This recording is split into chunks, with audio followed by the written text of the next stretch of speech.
Welcome back to Bridging Market. I'm Juan Sanchez, your host. And in this podcast, we are going to explore how to build bridges between Canada and Latin America in healthcare and in business in general. In our last episode, we focused on regulations, those rules and frameworks that companies need to understand before entering a new market. But today, we're going beyond the rulebook because even the best strategy, the most carefully designed plan, can fail if it overlooks one critical factor, which is culture.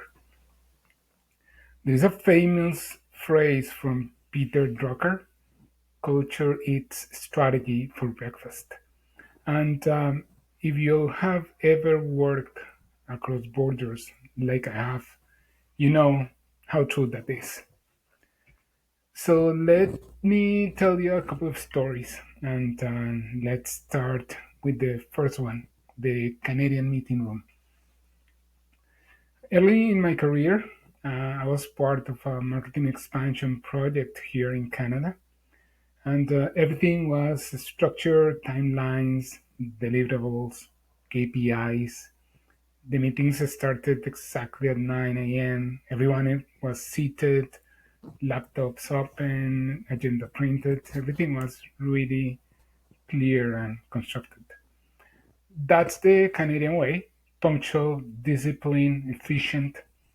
If the plan says 9 a.m., you are there by 8:55.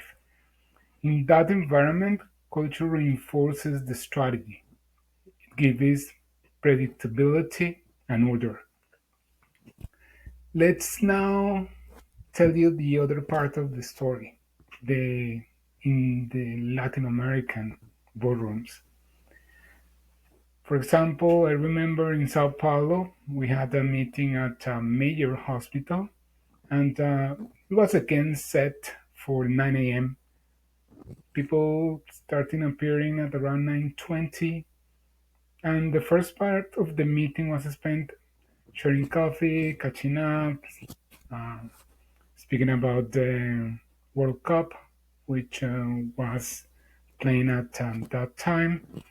And another example, we were in Mexico once, well, for one meeting, and it started late because traffic was crazy, and most of the opposing team got stuck, and we started like 45 minutes late.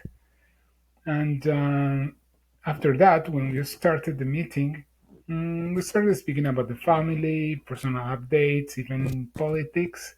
So actually, the meeting started like 1 hour later.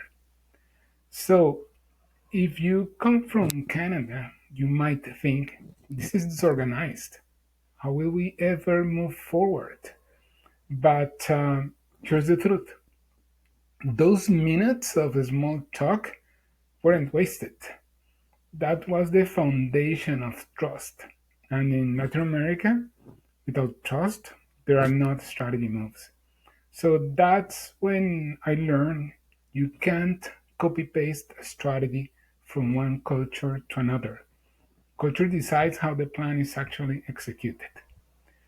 And this is where Peter Drucker's phrase becomes real. Culture doesn't cancel a strategy, it determines whether it survives. In Canada, culture values structure and punctuality. In Latin America, whether it be Brazil, Mexico, Argentina, Colombia, strategy thrives only when it respects relationships, context, and trust. I've seen projects fail not because of a weak plan, but because leaders didn't stop to understand how culture will reshape that plan. I am a runner, and I think strategy as my training plan: 30, 35 kilometers by week, measured and consistent. But culture, that's the terrain and the weather. You can't control it, but you must adapt. Whether it is a clear path in Toronto, a rainy hill in Sao Paulo, the traffic filled street of Mexico City, or a late night dinner table in Buenos Aires. Culture is what tells you if your strategy can actually be carried out. So, what should leaders remember when bridging markets? If you are a Canadian entering Latin America, take time to build relationships. Flexibility is not even inefficiency, it's adaptation.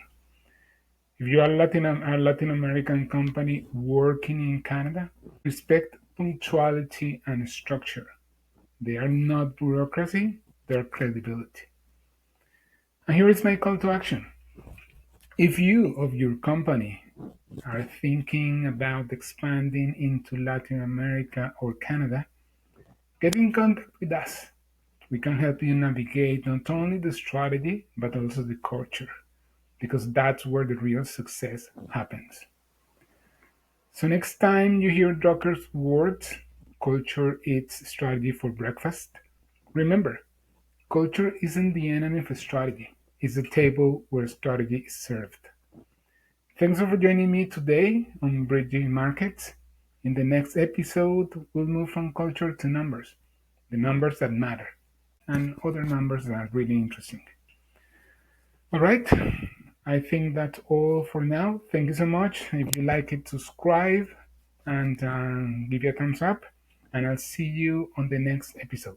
Thank you.